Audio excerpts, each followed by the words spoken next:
Você pode não acreditar, mas cheguei a ter vislumbre de uma época em que um desenho passava na TV e ninguém sabia nem de que país vinha. Parece bizarro e distante, mas e se eu te contar que muita gente tá começando a sentir saudades da época em que assistir anime era só aqueles muito bem selecionados pelas redes de televisões, ou para pessoas que conseguiam baixar episódios em RMVB. Bom dia, tarde ou noite, aqui é o Raimundo Espectro e hoje vamos conversar sobre o que motiva pessoas que gostam de anime a reclamar que mais pessoas gostam de anime. Depois da vinheta.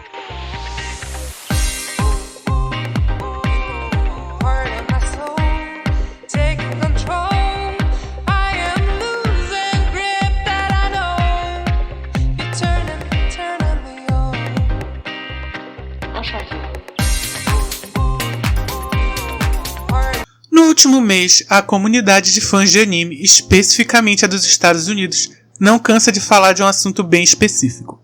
Os vídeos terríveis do canal The Anime Man. Este canal basicamente é produzido por jovens que supostamente estariam começando a embarcar no mundo dos desenhos animados japoneses. Eu falei supostamente porque queria deixar claro que, na minha opinião, este canal é o famoso rage bait, que trata daquela pessoa que produz algum tipo de conteúdo na expectativa de causar raiva nas pessoas, que vão seguir clicando e comentando só para criticar, e com isso dá muita audiência para o grupo. E como funciona o rage bait deles? Bom, primeiro eles aproveitam da boa fé do jovem fã de anime, com vídeos de react, cosplay e se mostrando como novatos querendo celebrar este universo que pra eles é tão novo. Aí neste momento os otaquinhos já se arreganham todo, né? E tcharam! Eles viram o foco da atenção de praticamente toda a internet gringa sobre animes.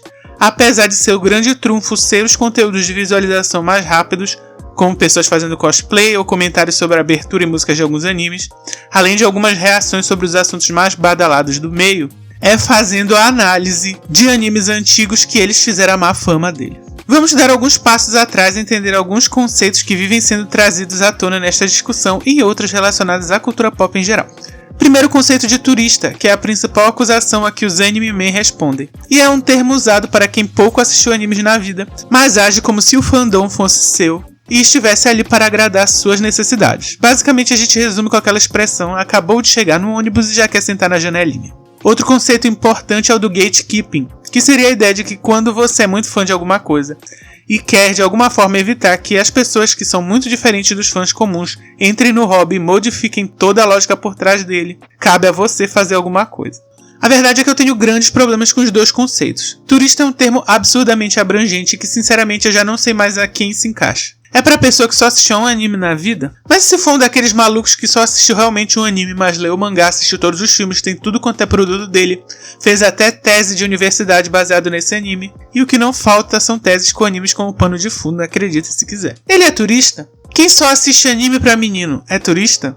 Quem só assiste anime para menina é turista. Vocês entendem que no fim acaba sendo somente um xingamento, né? Sem muita métrica plausível, além daquela que é usada para uma tentativa de gatekeeping que já vamos tratar. No fim, o turista de animes obviamente vai ser aquela pessoa que não der as opiniões corretas. Eu falei isso entre aspas, mas não deu pra perceber. O segundo é até bem engraçado, pra ser sincero. O fã achando que tem como fazer gatekeeping contra novos fãs, sendo que os donos verdadeiros dessas franquias já existem. São os criadores e as empresas, que não só estão sempre muito felizes em abrir os portões, como em bem verdade não são os turistas que fazem as modificações ao entrar em uma franquia, mas sim os encarregados dela que param de se importar com o gosto do fã antigo, principalmente porque querem tentar algo novo ou mesmo trazer pessoas novas.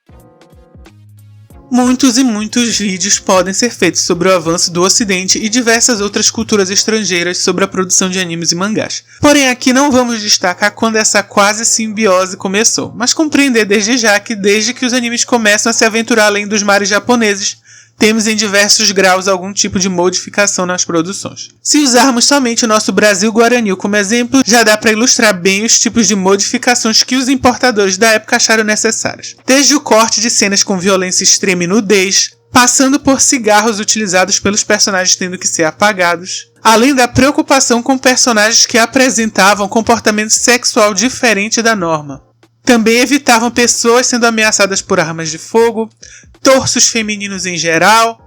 Enfim, isso tudo são exemplos de quando eu ainda era jovem, tá? Curiosamente, a popularização dos animes dá mais poder ao fã deste canto da cultura pop, que com o avanço da cultura da internet, começa a perceber que tem algo de estranho em seus desenhos favoritos. Eles descobrem a censura e começam a questioná-la.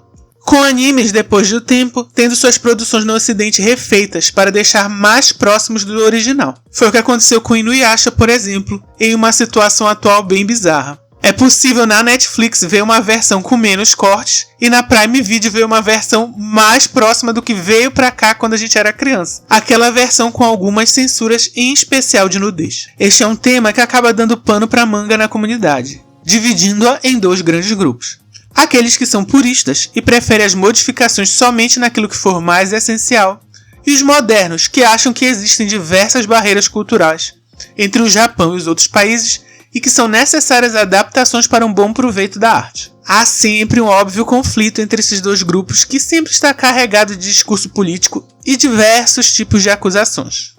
Vamos tentar deixar isso um pouco de lado. Mas vejam, não é a minha maior surpresa perceber que as pessoas que mais reclamam dos tais turistas são aquelas que mais celebram modificações do material original, em especial nas modificações de textos nas traduções de dublagem. Um adendo, eu tentei reassistir o início de Dragon Ball quando estava na Globoplay, e o troço era inentendível. Basicamente qualquer piada de duplo sentido foi censurada, o que simplesmente acaba com a metade do plot da primeira fase do anime. E isso me fez perceber que no fundo não tô de verdade preocupado com gente falando besteira sobre animes, quando eu nem tenho certeza se sou turista ou não, mesmo assistindo animes desde a mais tenra idade. Enquanto eu estava fazendo esse vídeo, eu tive que dar uma reformulada, porque como já era esperado por qualquer pessoa que tinha cérebro, os tais anime men, que são o estopim para este debate, vieram a público e disseram que estavam mesmo fazendo rage bait. Aliás, o vídeo deles é hilário. Os apresentadores do canal basicamente fazem uma meia-culpa de suas opiniões bestas sobre animes clássicos, falando que são animes muito importantes para a cultura japonesa, que sem eles os animes que hoje eles amam não estariam aqui, pipipi, popopó. Interessante, mas notem que eles não disseram que gostaram, né? Brincadeiras à parte, decidi também fazer um exercício com vocês. Vou comentar a minha opinião sobre os animes que eles criticam, segundo suas próprias palavras, erroneamente. E vocês vão decidir aí quão turista de anime eu sou, baseados nos animes que eu não assisti, que não quero assistir, e se as minhas opiniões são ruins. Primeiro o Astro Boy, que eu acho que foi o que mais ferrou com eles. O Astro Boy que eles assistiram foi aquela versão ainda preta e branca, não passei nem perto dela. Minha experiência com esse anime foi bem pouca, assistindo a alguns episódios daquele remake dos anos 2000, e jogando pra caramba o jogo do Astro Boy pro Game Boy Advance. Aquele jogo era muito bom. E recentemente assisti a Pluto, que é um anime que traz uma versão mais profunda e dramática dos personagens de Astro Boy, além de fazer uma espécie de reconto de um dos eventos importantes da história original. Não li o mangá e não tenho interesse por enquanto. Continuamos, temos Speed Racer, e eu preciso dizer que esse é um daqueles que quando eu assistia, eu não era capaz de perceber que não era só mais um desenho da Hanna-Barbera. E eu gostava bastante, apesar de achar muito curioso o Speed estar competindo em uma cena e depois estar metralhando bandidos em outra cena. Lembro que o mangá chegou a vir pro Brasil e me arrependo de não ter pegado na época. Mobile Suit Gundam é pra mim uma das maiores sagas espaciais de todos os tempos, e tô contando as que advêm de livros, filmes e seriados. Assisti por enquanto o Gundam original e depois os filmes que compilam, inclusive os filmes feitos recentemente, o Gundam Zeta e o Gundam Wing. Cada uma dessas séries guarda um lugar especial na minha memória. O primeiro pela história muito bem construída, apesar da premissa boba, que é criança pilotando robô gigante. Diga-se de passagem, a criança não tá só pilotando robô gigante, né? Boa parte da tripulação lá da White Base é jovem demais pra estar naquela posição.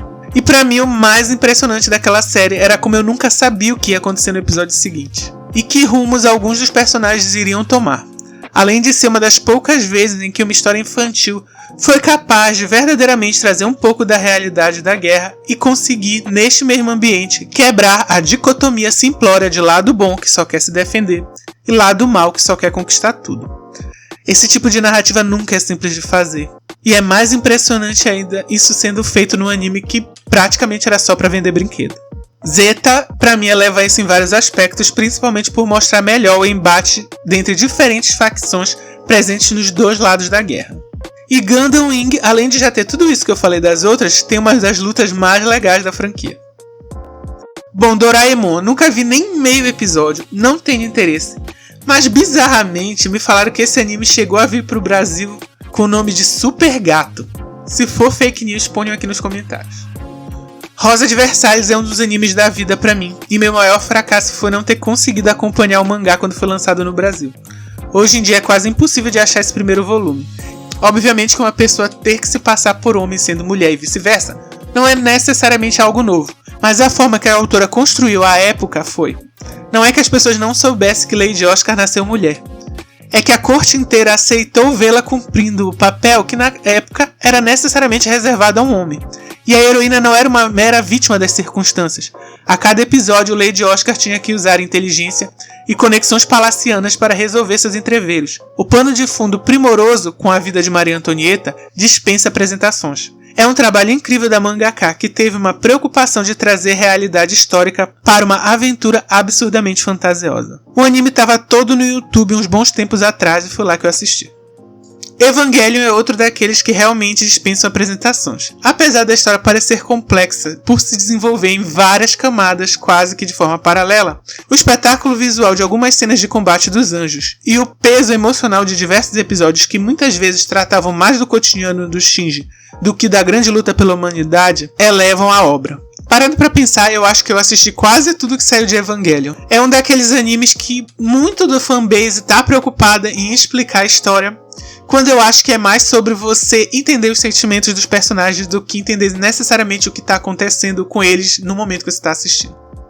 Bom, Gunbuster. Essa foi literalmente a primeira vez que eu ouvi falar desse anime. Então, se ele é famoso e importante, me surpreendeu bastante, desculpa. Macross, infelizmente, eu só tive acesso ao Battletech, que é uma versão americanizada do original e bem diferente em muitos aspectos. Do pouco que eu vi, tem cara de que eu ia gostar bastante. Mazinger Z, assisti uns 2 episódios, eu não gostei muito não, tá? Basicamente parecia quando o Esquadrão Super Sentai, os Changeman da vida, lutavam contra um monstro gigante dentro dos robôs, só que sem o resto do episódio, só aquela parte final. Se duvidar, foi inspirado nesse anime, inclusive, que eles tiveram a ideia de botar robôs gigantes do Super Sentai, vai saber, né? Urusei Yatsura, sei lá como é que fala, é mais um que eu não gostei mesmo. Apesar de que eu só vi o remake. Aqui no Brasil ele veio, o original, como Turma do Barulho, mas não fez muito sucesso. E eu acho que veio pro Brasil antes mesmo de eu nascer. Eu acho o protagonista, o carinha que parece o pimpolho da música, porque ele não pode ver mulher, insuportável. Outros trabalhos famosos da mesma autora pra mim estão anos-luz, como Rama Meio, que tanto o original quanto os remakes são divertidos, e Inuyasha, que vamos falar daqui a pouco. Capitão Tsubasa. Gente, se o Speed Racer não contar como anime de esporte, então eu acho que eu nunca assisti um anime de esporte em toda a minha vida. E olha que uma das minhas grandes memórias da vida foi ter assistido a primeira abertura de Slam Dunk no primeiro evento de anime que eu fui na minha vida, ainda quando eu era criança. Dragon Ball eu já vou falar diretão, que pra mim é uma das coisas mais divertidas do mundo. Colecionei o mangá, já assisti o anime inteiro, os filmes, amo os games, espero que seja uma daquelas franquias que nunca morrem. Mas temos que destacar que no caso dos Anime Men, eles meteram pau não naquilo que conhecemos no ocidente como fase Z, mas no Dragon Ball clássico, famoso Gokuzinho. E neste aspecto eles nem estão muito distantes dos fãs comuns da franquia, pelo menos aqui no Brasil. Eles odeiam sempre que Dragon Ball tenta voltar às suas raízes humorísticas nas produções atuais, se duvidar tratando o universo com mais seriedade até que o próprio Toriyama. Ashita no Joy, que eu acho que já veio pra cá como Joy do Amanhã. Nunca vi nem comi, ouço falar, mas não tá na minha lista. Por fim, Inuyasha, que é mais um dos meus animes favoritos da vida. Inclusive tô lendo o mangá nesta publicação atual e fazendo umas análises pra cada volume. Eu não sei como de verdade eles puderam olhar pra Inuyasha e achar que ele parecia uma garota. Misericórdia, não quero nem continuar falando da importância que Inuyasha tem para trazer uma visão contemporânea a toda a riqueza do folclore japonês. Bom, vão lá e assistam o vídeo dos caras e percebam que no fim era simplesmente sobre ter opiniões bobas e sem embasamento, na expectativa de gerar burburinho. Calma que a segunda parte vem aí, tá? O arco de redenção deles. Obviamente a equipe vai pesquisar exatamente a opinião correta a partir de agora, antes de gravar os vídeos. Sim, é bem fácil manipular as pessoas numa época em que o emocional está à flor da pele e a racionalidade virou palavrão. Boa sorte pra eles e que o público deles se divirta. Mas o questionamento ficou. Afinal, que diabo seria um turista? É o que tem opiniões ruins sobre animes clássicos? Então deixa eu renovar meu passaporte que eu devo estar turistando faz uns 20 anos sem documentação. Algo que percebo seria algo que na minha mente faria mais sentido de criticar, e até, para utilizar o termo turista, são esses falsos emocionados. Pessoas que, para conseguir visualização ou chamar atenção em redes sociais, de alguma forma exagera nas caras, bocas, gritos, gemidos e, se for texto, em exclamações e caixa alta. Mudando rapidamente de continente cultural, recentemente o primeiro trailer propriamente dito do novo jogo do Wolverine, que vem sendo prometido há séculos, chegou e chamou a atenção de muitas pessoas. Claro, com os vários influencers da área correndo para fazer seus boom reacts. Dentre a farofa de emoção e elogios que pareciam mais falsos que nota do Banco Imobiliário, tiveram duas que me chamaram a atenção. Sem citar nomes porque tem gente que não sabe brincar e vão querer atacar pessoas por vídeos bobos de internet, teve uma dupla que fala de videogames que jurou e falou com emoção que um personagem que ataca o Wolverine com tentáculos era o Dente de Sabre. E uma página também sobre games, ao ver uma screenshot de Wolverine encarando uma figura robótica dentre os escombros, se perguntou se tratava do vilão Galactus. Sim, como leitor dos X-Men e dos gibis solos do Wolverine, eu imediatamente liguei essas figuras ao Ômega Vermelho e aos robôs Sentinela. Não é por isso que acho que outras pessoas têm necessidade de saber, não é esse o ponto. Mas ao ver os protagonistas destas bolas fora sendo pesadamente hostilizados, me pergunto se muito disto não é mais sobre performance do que real interesse naquilo que está comentando. E tá tudo bem, afinal muitas dessas pessoas fazem essas performances para ter visualizações e parcerias, um trabalho como qualquer outro que as pessoas precisam para pagar as contas.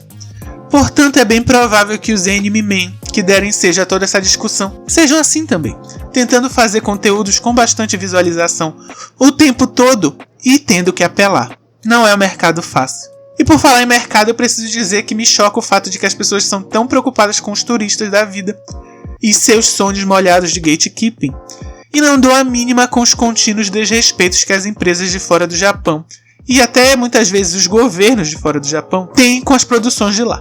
É bem pior do que falar besteira sobre algo, é atrapalhar o hobby de forma real e direta. Vou dar um exemplo saído direto do forno, tipo aconteceu comigo ontem, o remake de Cat's Eye, um desses desenhos que, se os Anime Men assistirem, vão ter uma das opiniões mais lesadas do mundo, como o fato de parecer repetitivo às vezes, a ação ser meio simplória, o romance ser um ponto central da trama, e depois iam ter que aparecer pedindo desculpa em algum vídeo porque não sabiam que estavam criticando o anime que foi bem influente em sua época. É uma das produções japonesas de maior sucesso em países estrangeiros como na França, tem uma abertura que ajudou a cantora Henri a alcançar o status lendário que tem até hoje, e já rendeu live action e até crossover com outro anime lendário, Lupin the Third. Então eu já estava esperando esse remake desde o início deste ano, inclusive fiquei bem surpreso com a existência dele. Por sorte, os algoritmos resolveram me dar uma força, e um trailer surgiu para mim no início do mês, com a data de estreia.